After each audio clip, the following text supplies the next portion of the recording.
Okay जी, आज हम discuss करते हैं फंक्शन। अब यहाँ पर देखें, if the values of y depends on x in such a way that each value of x determines a unique exactly one value of y, then y is the function of x।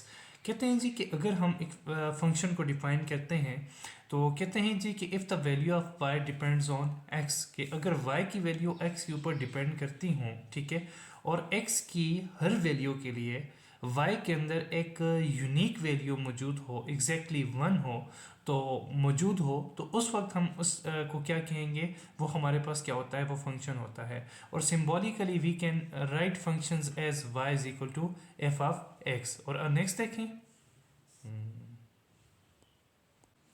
और यहाँ पर देखें कि जो हमारे पास इसमें दो चीज़ें होती हैं, एक डिपेंडेंट वेरिएबल होता है और एक इंडिपेंडेंट वेरिएबल होता है। यहाँ पर जो हमारे पास y होता है, इसमें अमूमन उसे हम कंसिडर करते हैं जी कि ये हमारे पास डिपेंडेंट वेरिएबल है। और ये किसके ऊपर डिपेंड कर रहा है, ये x की वैल्यूज़ के ऊपर डिपेंड कर रहा है। तो यहाँ पर देखें, x जो है हमारे पास ये डिपेंडेंट वेरिएबल है, और उसके बाद जो y है ये हमारे पास क्या होता है, इंडिपेंडेंट वेरिएबल होता है। उसके बाद देखें कि ये function as a rule of correspondence भी इसको हम कहते हैं, या और रूल ऑफ करस्पॉन्डेंस। अब यहाँ पर देखें कैसे होता है। Look at this, a function from set x to y is a rule और करस्पॉन्डेंस, एक ऐसा रूल या करस्पॉन्डेंस है that assign to each element x belong to x, a unique element y belong to y। कहते हैं कि ये एक ऐसी असाइनमेंट है या ऐसी करस्पॉन्डेंस है जिसमें x के हर एलिमेंट के लिए y के अंदर एक यूनिक एलिमेंट जो है मौजूद होता है जिसके साथ वो करस्पॉन्ड होता है। और इसको सिंबॉलिकली हम कैसे लिखते हैं, सिंबॉलिकली हम लिखते हैं f is a function from x to y, या फिर हम कहते हैं जी f of x y।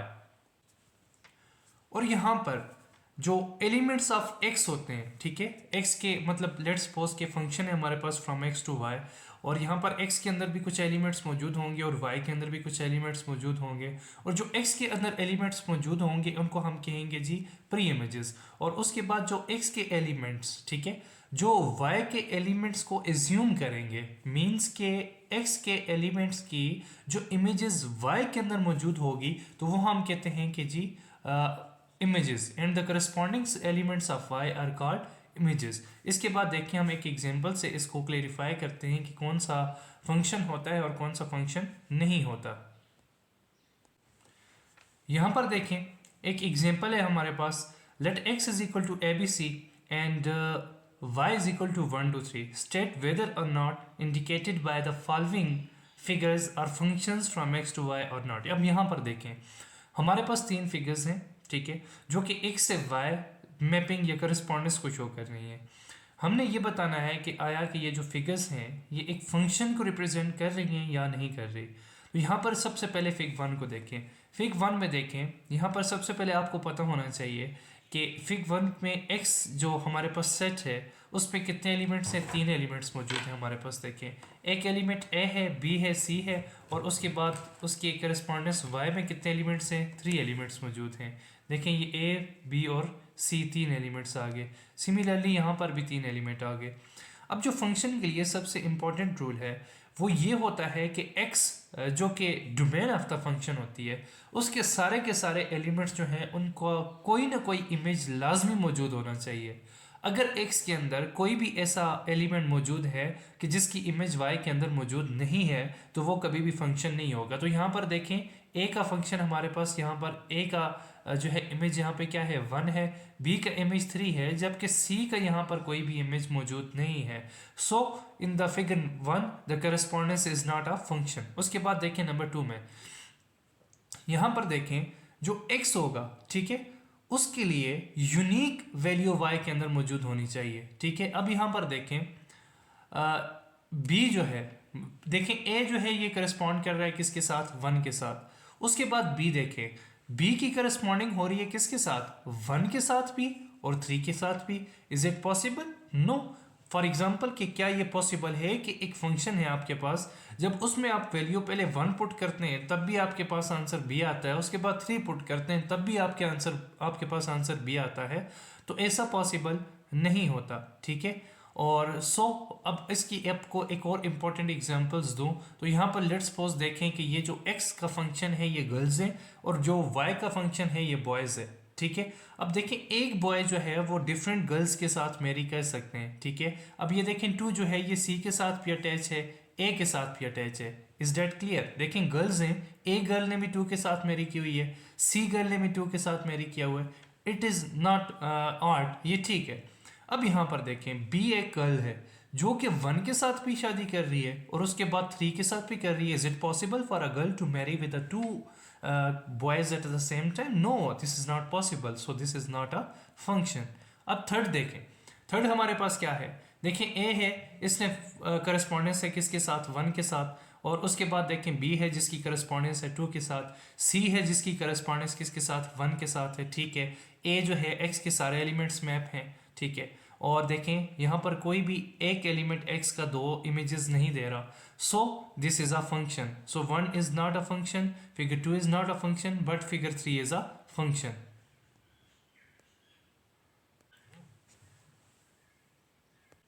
Domain and range of a function. ठीक है, तो यहाँ पर देखें let f from x to y be a function from x to y, then x is the called domain of the function if and y is called the range of the ये codomain of the function. देखिए पीछे हमने examples discuss की, जो हमारे पास set x होता है, ठीक है, वो डोमेन होती है फंक्शन की, और जो इमेज जो y में सेट्स एलिमेंट्स होते हैं जितने भी, उनके सेट को हम कहते हैं कोडोमेन ऑफ द फंक्शन। लेकिन आपने याद रखना है कोडोमेन और रेंज में फ़र्क क्या होता है। ठीक है, अब देखें the set of all the elements of y which f is assuming is called range of the function. Domain क्या होती है? x के अंदर जितने भी एलिमेंट्स मौजूद होते हैं, ठीक है, उनको हम जो कि किसी न किसी एलिमेंट के साथ मैप हो रहे होते हैं y के एलिमेंट के साथ, उन्हें हम कहते हैं डोमेन ऑफ द फंक्शन। उसके बाद 2 चीज़ें होती हैं, एक कोडोमेन होती है, एक रेंज होती है। जितने भी एलिमेंट्स y के अंदर मौजूद होते हैं उसे हम कहते हैं कोडोमेन, जबकि जो एलिमेंट्स y के मैप हो रहे होते हैं x के एलिमेंट्स के साथ, उसे हम कहते हैं रेंज ऑफ द फंक्शन। अब यहाँ पर एक और इम्पॉर्टेंट चीज़ है कि कुछ फंक्शंस हमें ऐसे दिए जाते हैं जिसकी जो डोमेन है वो स्पेसिफाइड नहीं होती। ठीक है, अब उस कंडीशन में क्या होगा? यहाँ पर देखें, if the domain is not satisfied then it is assumed to be the set of all real numbers. कि अगर आपके पास कोई भी डोमेन जो है वो सेट की अगर गिवन नहीं है, आपने उस फंक्शन के ऊपर कोई वर्क करना है, तो उसकी डोमेन आप क्या कंसिडर करेंगे? Then the domain of the function is assumed to be the set of all real numbers. ठीक है, जिसको हम कहते हैं इम्प्लाइड डोमेन। ठीक है, the implied domain is the full set of data that the function can be applied to. Implied domain से मुराद वो डोमेन होती है, वो सेट ऑफ डेटा होता है जो कि आप फंक्शन के अंदर अप्लाइड कर सकते हैं। और डोमेन से क्या मुराद है? मतलब इम्प्लाइड डोमेन और डोमेन में क्या फ़र्क? तो बेसिक फ़र्क यही है यहाँ पे कि जो इम्प्लाइड डोमेन होती है वो set of all data that can be applied, और जो डोमेन होती है वो सबसेट होती है इम्प्लाइड डोमेन की। ठीक है, या फिर वो सबसेट होती है उस डेटा की जो कि रिस्ट्रिक्टेड होता है बाय सम मोर और लेस आर्बिट्रेरी कांस्टेंट्स। ओके, यहाँ पर देखें ये हो गई डोमेन। अभी हम एक एग्जांपल लेते हैं। You can see here that example क्या है हमारे पास, यहाँ पर देखें, let we have F of X is equal to X square by S. तो यहाँ पर डोमेन देखें, वो आप इसमें 0 इंटर नहीं कर सकते, क्योंकि आप 0 इंटर करेंगे तो 0 बाय 0 अनडिफाइंड केस होगा। जबकि दूसरा देखें, let we have G of X is equal to X, तो एक्स में जो डोमेन होगी जी में, तो वो domain set of all real numbers होगी, जबकि जो एफ की डोमेन होगी वो रियल नंबर्स माइनस 0 होगी। इट्स मीन्स डैट कि जो डोमेन है एफ की वो सबसेट है किसकी? डोमेन के, जी के डोमेन के। क्यों? क्योंकि वो रिस्ट्रिक्टेड है। वहाँ पर रिस्ट्रिक्शंस क्या हैं? रिस्ट्रिक्शन ये है कि वहाँ पर जब हम 0 एंटर करते हैं तो वो अनडिफाइन हो जाता है। उसके बाद देखिए हम क्या डिस्कस करेंगे, 1 to 1 फंक्शन। ठीक है, 1 to 1 फंक्शन क्या होता है? देखिए यहाँ पर a function from F of X to Y is said to be a 1 to 1 function, या फिर इसको दूसरा नाम इंजेक्टिव फंक्शन है। If distinct elements of x has distinct image in y, ठीक है, कि जो फॉर एग्जांपल मैंने आपको कहा था कि फंक्शंस में जो x के एलिमेंट होते हैं, x के दो एलिमेंट y के किसी सिंगल एलिमेंट के साथ मैप हो सकते हैं, लेकिन इस कंडीशन में वो 1 to 1 फंक्शन नहीं होगा। 1 to 1 फंक्शन से में मुराद ये है कि x का हर एलिमेंट y के एक एलिमेंट के साथ जो है वो मैप्ड हो। मींस कि कोई भी दो x के एलिमेंट y के सिंगल एलिमेंट के साथ मैप ना हो, तो इस फंक्शन हम कहते हैं 1 to 1 फंक्शन। अब यहाँ पर देखें, if x1 and x2 are two distinct element in set x, then for example यहाँ पर देखें, then f of x is not equal to f of x2 in y, कि कभी भी आपके पास x1 और x2 जो कि x के एलिमेंट हैं उनकी सेम इमेज y में नहीं आनी चाहिए। अगर वो आएगी तो वो 1 to 1 फंक्शन नहीं है, दूसरा कोई भी फंक्शन वो हो सकता है। या आप इसको ऐसे भी देख सकते हैं, okay, elements in set x, then f of x यानी इक्वलिटली अगर f of x1 is equal to f of x2 होगा 1 to 1 फंक्शन में, दो वो x1 is equal to x2 होगा, मीन्स कि वो x एक ही एलिमेंट होगा। अब यहाँ पर देखिए आपके पास एक फंक्शन गिवन है, ठीक है, और you can see here that कि a जो है ये मैप हो रहा है किसके साथ, 1 के साथ मैप हो रहा है, ठीक है। उसके बाद देखें ये हमारे पास फंक्शन आ गए बाकी तीन element b c d, b map हो रहा है किसके साथ, 4 के साथ, c मैप हो रहा है 5 के साथ, d मैप हो रहा है 3 के साथ। अभी यहाँ पर देखें ये एक फंक्शन है और x का कोई भी दो एलिमेंट किसी एक एलिमेंट के साथ मैप नहीं हो रहे, मींस कि हर एलिमेंट एक y के यूनिक एलिमेंट के साथ मैप हो रहा है। और यहाँ पर देखें y के अंदर एक ऐसा एलिमेंट भी मौजूद है 2, जिसकी कोई भी मतलब प्री इमेज x में मौजूद नहीं है, ठीक है। तो इस किस्म का फंक्शन जो होगा जब x के सारे एलिमेंट, ठीक है, का एक ही इमेज होगा मतलब y के अंदर, मतलब 1 to 1 मैपिंग होगी, तो इस किस्म के फंक्शन को हम कहेंगे 1 to 1 फंक्शन, या फिर हम इसको इंजेक्टिव फंक्शन भी कहते हैं। उसके बाद दूसरी चीज हमारे पास क्या है, 1 on to फंक्शन या सब्जेक्टिव फंक्शन। देखिए हमने 1 to 1 फंक्शन डिस्कस किया, उसका नाम था इंजेक्टिव फंक्शन। अब दूसरा है जी ऑन टू फंक्शन, जिसको हम सब्जेक्टिव फंक्शन भी कहते हैं। अब देखिए function f from x to y is said to be on to function if each element of y is the image of some element in the x, the range of the set is the whole set of y। अब यहाँ पर हम आपको through diagram इसको clear करते हैं। Okay, यहाँ पर देखिए हमारे पास एक फंक्शन है। देखिए 1 to 1 फंक्शन के लिए ये ज़रूरी था कि x का हर एलिमेंट y के एक एलिमेंट के साथ मैप हो, मीन्स के x के कोई भी दो एलिमेंट अगर y के किसी एक एलिमेंट के साथ मैप होंगे तो वो फंक्शन हो सकता है, लेकिन वो 1 to 1 फंक्शन नहीं हो सकता। अब यहाँ पर इस जो 1 to 1 फंक्शन है उसमें ये कंडीशन नहीं थी कि कुछ सारी की सारी जो को डोमेन है उसके सारे के सारे एलिमेंट्स मैप्स का मैप होना ज़रूरी नहीं है, लेकिन जब जो को डोमेन है वो इक्वल हो जाएगी रेंज के, या फिर हम कह सकते हैं कि y के अंदर जितने भी एलिमेंट मौजूद हैं वो सारे के सारे मैप्ड हो जाएंगे x के किसी ना किसी एलिमेंट के साथ, तो उस टाइप का फंक्शन को हम कहते हैं ऑन टू फंक्शन।